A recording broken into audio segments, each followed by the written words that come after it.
অনেকেই বলে আমি চাকরি করি, আমি ভিডিও বানানোর সময় পাই না। এটি হলো আলসেমি কথা।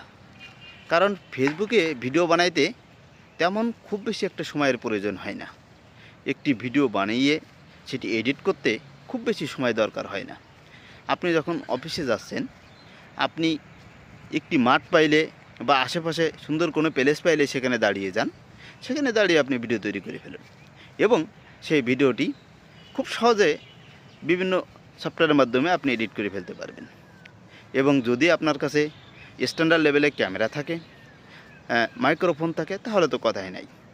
আপনি যেখানে খুশি সেখানে দাঁড়িয়ে ভিডিও তৈরি করতে পারবেন। তবে লক্ষ্য রাখতে হবে পিছনের ব্যাকগ্রাউন্ড যেন সুন্দর হয়।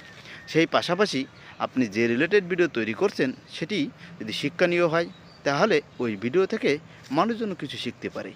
আর যদি সেটি বিনোদনমূলক হয়, তাহলে ওই ভিডিওটি দেখে মানুষজনও বিনোদন পায়। তা না হলে আপনি ভিডিও তৈরিই করবেন, মানুষ দেখবে না, ভিউ সংখ্যা বাড়বে না, মনোবল ভেঙে যাবে, মনে হবে ফেসবুকে আমার দিয়ে হবে না, আমি ফেসবুক থেকে চলে যাই। আশা করি বুঝতে পেরেছেন।